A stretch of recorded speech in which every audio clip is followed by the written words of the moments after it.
오늘은 대강절 첫 주입니다.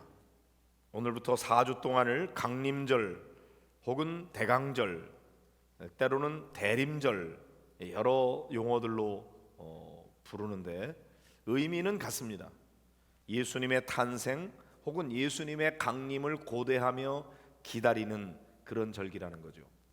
교회력으로는 오늘이 새해 첫날과 같습니다. 일반 세상적으로는 1월 1일이 시작되는데 예수님의 생애를 중심으로 해서 교회력이 있는데 예수님의 탄생을 기다리는 대강절 첫 주, 오늘이 새해 첫날과 같습니다. 오늘 여러분들의 삶에 놀라운 새로운 삶의 전환점이 되는 축복의 기회가 되기를 축복합니다. 여러분은 모두 누군가를 간절히 고대하며 기다려본 적이 있을 겁니다.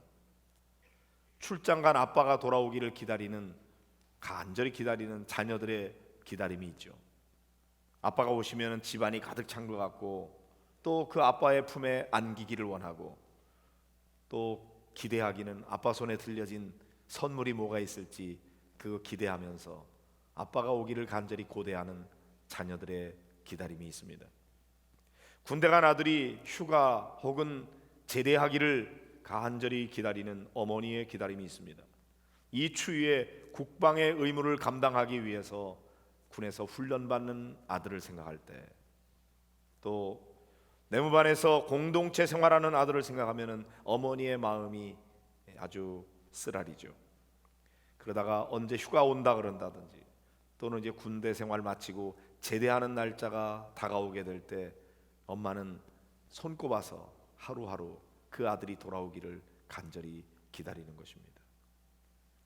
결혼한 자녀가 아기를 낳아서 내 품에 손자 손녀를 안겨줄 것을 기다리는 할머니 할아버지의 간절한 기다림도 있습니다. 어제 제가 그런 얘기 드렸어요. 목사님, 우리 며느리가요 아기를 가졌대요. 5주 됐대요. 그러면서 이제 막 생겨나기 시작한 그런 아이의 탄생을 기다리는 얼마나 간절하게 기다렸을까요? 그런 기다림이 있는 거죠. 이런 모든 기다림 속에는 모두 기대감이 있습니다. 그래서 기쁨과 즐거움으로 그것을 기다리는 거죠. 이스라엘 백성들은 메시아의 오심을 간절히 기다리고 또 기다렸습니다. 그들은 지금 죄악으로 말미암아 나라가 망하고 남의 나라에 포로로 끌려가서 노예처럼 비참하게 살아가고 있습니다. 그런데 그 먼 나라에서 이렇게 고향 땅을 그리워하면서 살아가고 있는 이 사람들에게 하나님께서 이사야 선지자를 통해서 장차 내가 메시아를 보내겠다, 그 메시아가 오기만 하면은 지금은 나라가 망하고 남의 나라에 포로로 끌려가서 비참하게 살아가고 있지만 너희들은 이제 고향 땅으로 돌아오게 될 거야. 이스라엘이라는 나라가 회복될 거야. 나라는 해방될 것이고 포로들은 돌아오게 될 것이고, 그러면 메시아를 중심으로 해서 이스라엘이라는 나라가 세계의 중심이 될 것이다. 그래서 온 세계 열방을 다스리는 새로운 시대가 열릴 것이라고 하는 희망을 말씀해 주셨죠. 그러니 이스라엘 백성들에게 그 메시아의 오시는 그날을 얼마나 고대하고 또 고대하며 기다렸겠습니까? 빨리 그날이 오기를 기다렸던 거죠. 메시아가 오시기만 하면 이제까지 있었던 모든 고생 끝, 행복 시작, 이렇게 펼쳐질 것을 기대했던 것입니다. 비록 이스라엘 백성들의 이러한 메시아 왕국에 대한 기대가 하나님의 뜻과 일치하는 것은 아니었을지라도 그들에게 이 희망과 기대라고 하는 것은 너무나 절실하고 간절하고 큰 것이었습니다. 그런 점에서 아기 예수님의 탄생이라고 하는 것은 이스라엘 백성들에게 너무나 엄청난 사건인 것이죠. 물론 예수님의 탄생이 그러한 이스라엘 백성들의 기대를 충족시켜 주는 것은 아니었습니다. 왜냐하면 예수님은 이스라엘 나라를 정치적으로 외세로부터 해방시켜 주고 이스라엘 중심의 메시아 왕국을 정치적으로 이루기 위해서 오신 것은 아니었기 때문입니다. 오히려 예수님은 죄 가운데 빠져 있는 인류를 구원하기 위해서, 그래서 자신의 생명을 속죄 제물로 바치기 위하여 이 땅에 오신 영적인 메시아이셨습니다. 예수님은 십자가의 죽음과 희생을 통해서 우리를 죄로부터 구원하고자 하시는 그 거룩하신 하나님의 뜻을 이루기 위해서 이 땅에 오시는 것입니다. 대강절은 바로 그와 같은 메시아 예수님의 탄생을 기다리는 절기인 것이죠. 이 기다림에 간절한 기대와 소망이 있습니다. 여러분에게도 아기 예수님의 탄생에 대한 기대가 있습니까? 소망이 있습니까? 많은 사람들에게 성탄절은 연말 분위기에 휩싸여서 자기가 좋아하는 사람들과 함께 만나서 먹고 마시고 즐거워하고 선물 나누고 즐기는 그런 절기로 생각되고 있습니다. 성탄의 분위기는 아마도 백화점에 제일 빨리 오는 것 같습니다. 교회보다도 더 화려한 크리스마스 트리 장식과 번쩍번쩍거리는 화려한 등불로 캄캄한 밤중에도 세상 거리를 환하게 비춰주는 그러한 백화점, 이유가 어디 있을까요? 정말로 아기 예수님의 탄생을 기뻐하며 축하하고 환영하기 위해서 그렇게 하고 있는 것일까요? 그보다는 아마도 크리스마스 분위기에 들뜬 많은 사람들의 환심을 사서 보다 많은 물건을 팔 수 있는 이 대목의 기회를 잡으려고 하는 상술에 빠져 있는 것은 아닐까요? 여러분은 어떤 마음으로 성탄절을 기다리면서 준비하고 계신가요? 성탄절의 주인공인 예수님과는 아무런 상관도 없이, 사실 성탄절은 예수님 생일이잖아요. 예수님이 축하를 받아야 되고 예수님이 환영을 받아야 되고 예수님이 주인공이 되어야 되는 성탄절인데, 사람들은 예수님하고는 아무런 상관이 없어요. 예수님께 대해서는 관심도 없어요. 그저 자기들끼리 먹고 마시는 그런 절기가 된다면 이건 뭔가 성탄절을 크게 잘못 지키고 있는 것 아니겠습니까? 성탄절은 주인공 되신 아기 예수님이 왜 이 땅에 오셨는지, 그분의 오신 이유와 목적에 초점을 맞춰야 성탄절을 제대로 지내는 거죠. 그리고 그 목적에 맞춰서 그의 오심을 기다리고 고대해야 되는 것입니다. 그렇다면 대강절은 참으로 의미가 있고 대단히 중요한 절기가 될 수가 있을 것입니다. 올해 대강절은 우리 모두에게 이와 같은 깊은 울림이 있는 그런 대강절이 되기를 주의 이름으로 축복합니다. 어둠이 깊을수록 빛에 대한 소망이 더 간절해지는 것처럼, 자신의 죄에 대한 절망이 클수록 구원에 대한 소망은 더욱더 커지는 것입니다. 자기의 힘으로는 도무지 이 깊은 죄악의 늪으로부터 빠져나올 수 없다고 하는 이 절망감은 우리들로 하여금 그 죄악의 수렁으로부터 우리를 건져주실 메시아 구세주에 대한 갈망으로 가득 채워주는 것입니다. 그런 사람에게는 우리를 구원하기 위해서 오시는 구주 예수 그리스도에 대한 그 갈망과 기다림이 얼마나 큰지 간절할 수밖에 없는 거죠. 그러므로 대강절은 우리 자신의 죄에 대해서 깊이 묵상하는 절기가 되어야 합니다.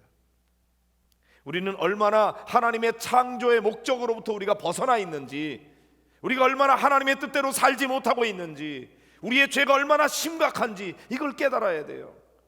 자신이 죄인임을 알지 못하는 사람은 구세주이신 예수님에 대한 아무런 관심이 없어요. 예수님 필요 없으니까요. 내가 죄인이 아닌데 나를 죄로부터 구원할 예수님이 뭐가 필요하겠어요? 그러나 만약 우리가 심각한 죄인임을 내가 깨닫는다면 예수님이야말로 내가 만나지 않으면 안 되는, 꼭 필요한 그런 나의 주님이 되는 것이죠. 마가복음을 기록한 이 마가는 하나님의 아들 예수 그리스도의 복음의 시작을 알리면서 이사야의 글을 인용하였습니다. 오늘 2절 3절을 같이 보실까요? 같이 봅니다. 선지자 이사야의 글에 보라, 내가 내 사자를 내 앞에 보내노니 그가 내 길을 준비하리라. 광야에 외치는 자의 소리가 있어 이르되 너희는 주의 길을 준비하라. 그의 오실 길을 곧게 하라. 기록된 것과 같이. 이사야 선지자는 우리를 구원하기 위해서 오시는 메시아, 그 주님께서 오시기 전에 먼저 사자를 앞서 보내서 그가 주님의 오실 길을 준비시킬 것이라고 예언을 했습니다. 그는 광야에서 외칠 것인데 주의 길을 준비하라, 그가 오실 길을 곧게 하라, 이렇게 외칠 것이라고 말했습니다. 그런데 그렇게 기록된 것과 같이 이제 세례 요한이 나타나서 광야에서 죄 사함을 받게 하는 회개의 세례를 전파하고 있는 것입니다. 그가 바로 주의 오실 길을 준비하는 그런 사람이었죠. 4절 5절을 보실까요? 시작. 세례 요한이 광야에 이르러 죄 사함을 받게 하는 회개의 세례를 전파하니 온 유대 지방과 예루살렘 사람이 다 나아가 자기 죄를 자복하고 요단강에서 그에게 세례를 받더라. 주님께서 이 세상에 오시는 이유와 목적은 죄에 빠진 인간을 구원하기 위함이에요. 그 목적을 이루기 위해서 주의 길을 준비하는 사람이 해야 되는 가장 커다란 사명은 뭘까요? 그건 바로 회개입니다. 죄 사함을 받기 위해서 가장 먼저 선행돼야 하는 것이 회개이기 때문입니다. 회개하지 않으면 죄 용서받을 수가 없어요. 주님께서 이 세상에 오실 길을 가장 준비 잘하는 길은 바로 회개하는 것입니다. 회개하기 위해서 먼저 자기 자신을 돌아봐야 됩니다. 남의 눈에 있는 티를 빼내려고 하기보다도 내 눈에 있는 들보를 먼저 보아야 되는 것입니다.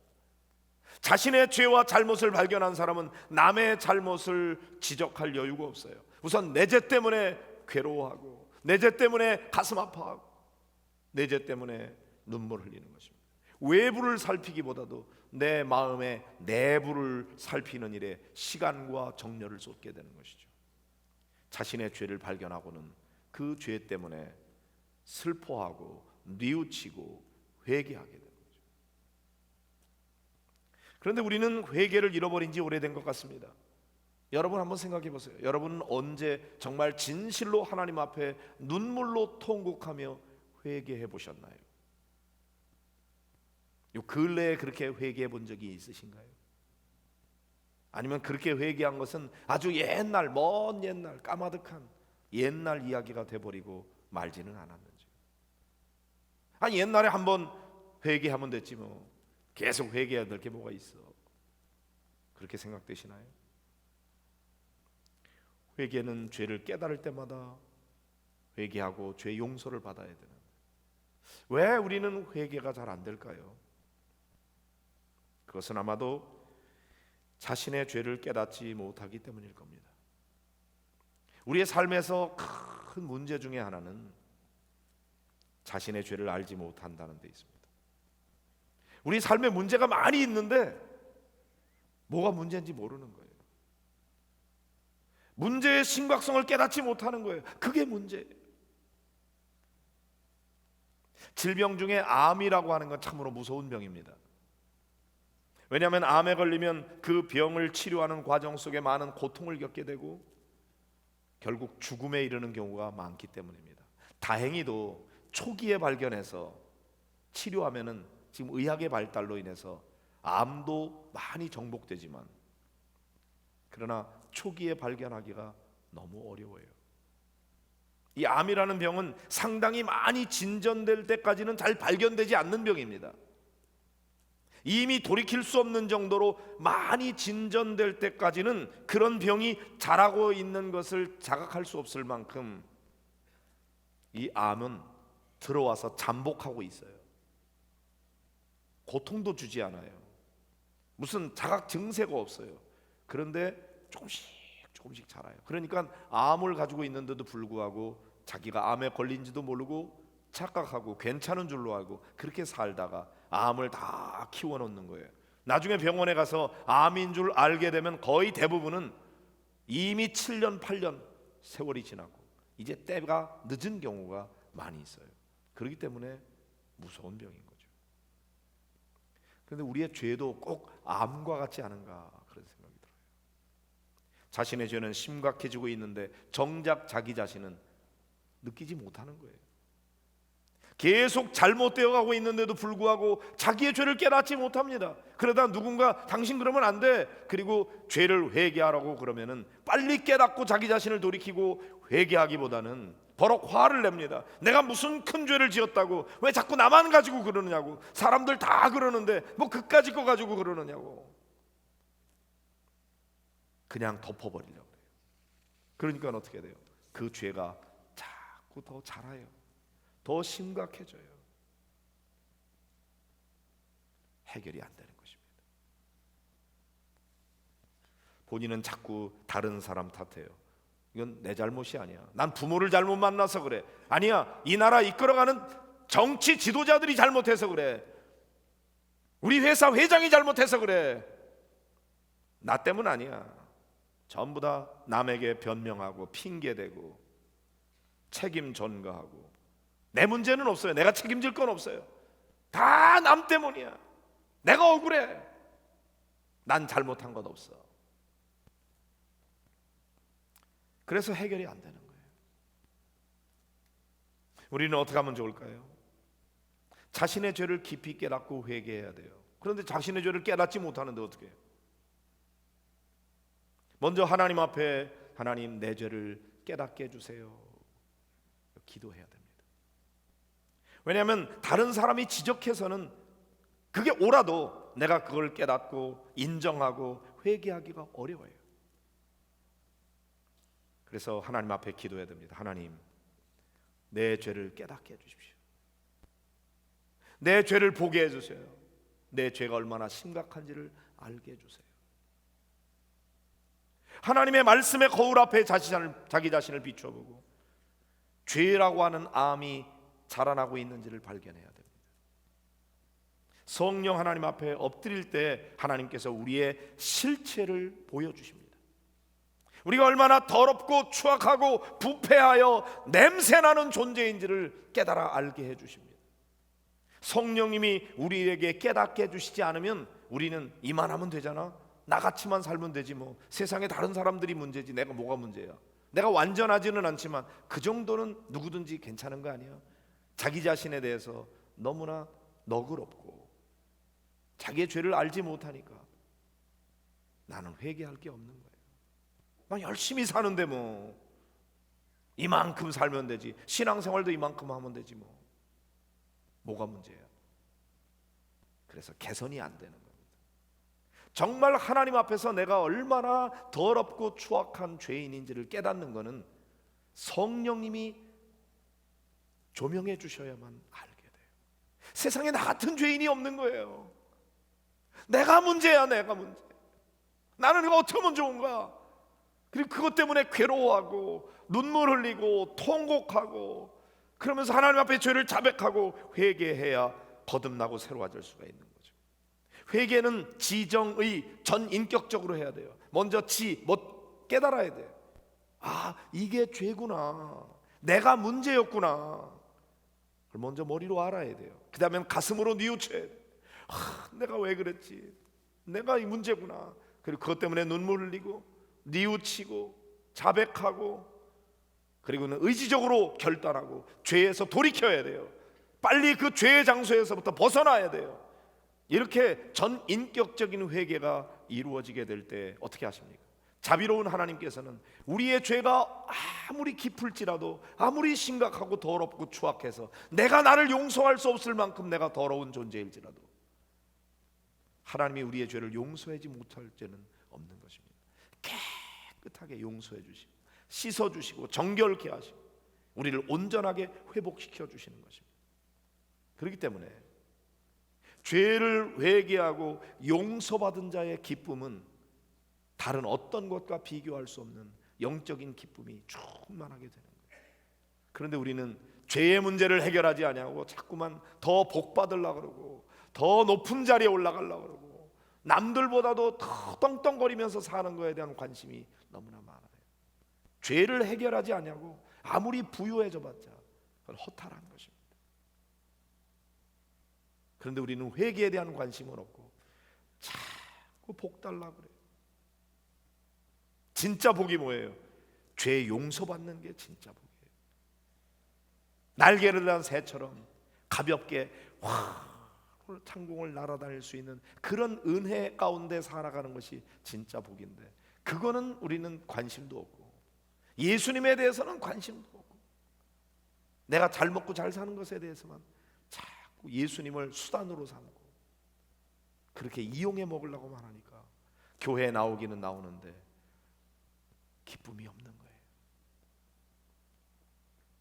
주님께서 우리의 죄를 씻으시고 정결케 하시고 우리를 용서해 주시면 우리는 그 예수 그리스도를 통하여 담대하게 하나님 앞에 나아가 끊어졌던 관계를 회복하고 그 주님 안에서 누리는 자유와 평화, 기쁨 그걸 누리게 되는데 세상의 그 어떤 것과도 비교할 수 없이 큰 축복인 것입니다.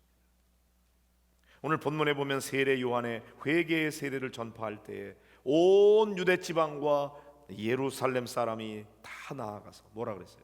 자기의 죄를 자복하고 그리고 세례를 받았다고 했습니다.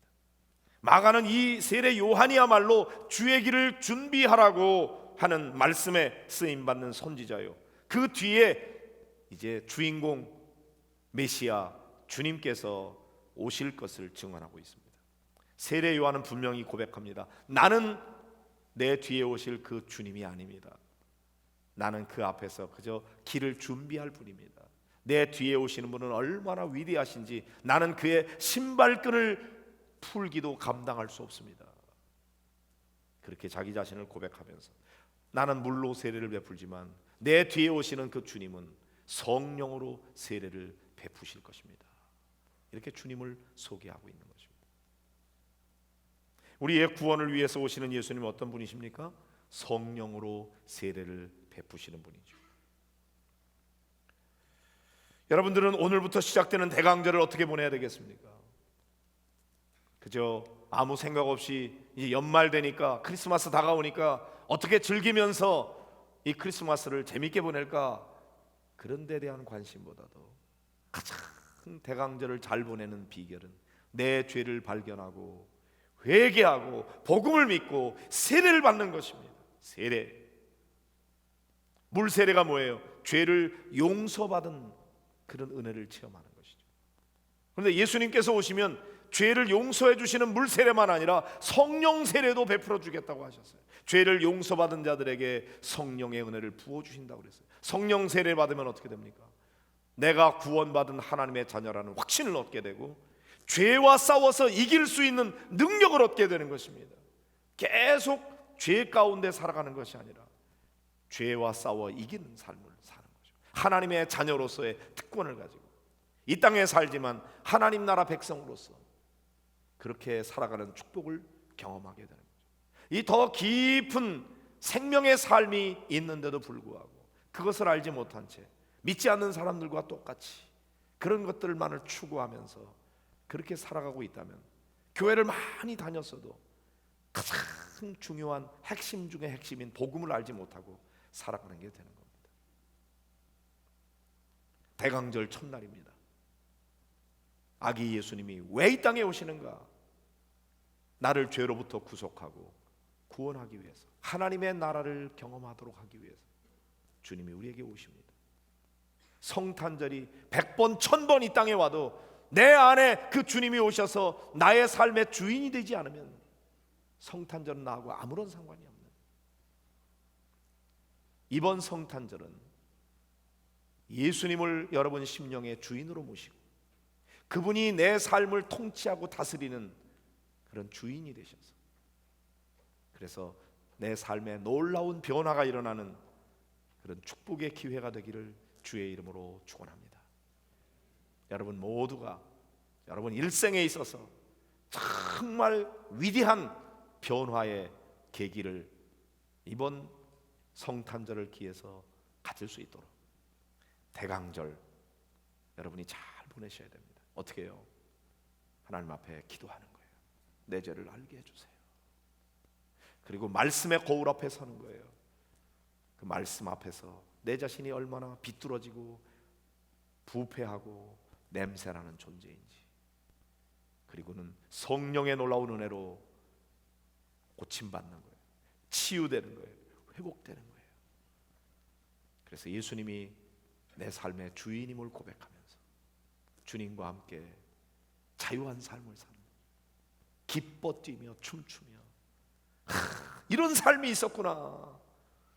그리고 여기서부터 천국의 삶을 누리는 그런 성도들 되시기를 주의 이름으로 축원합니다. 오늘 말씀을 기억하면서 우리 함께 기도하기를 원합니다. 하나님, 내 죄를 알게 해주십시오. 우리는 자꾸만 복만 받으려고 그래요.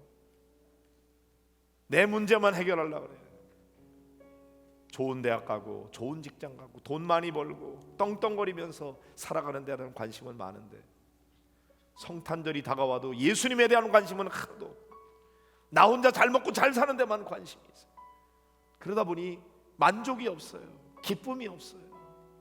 늘 허탈한 거예요.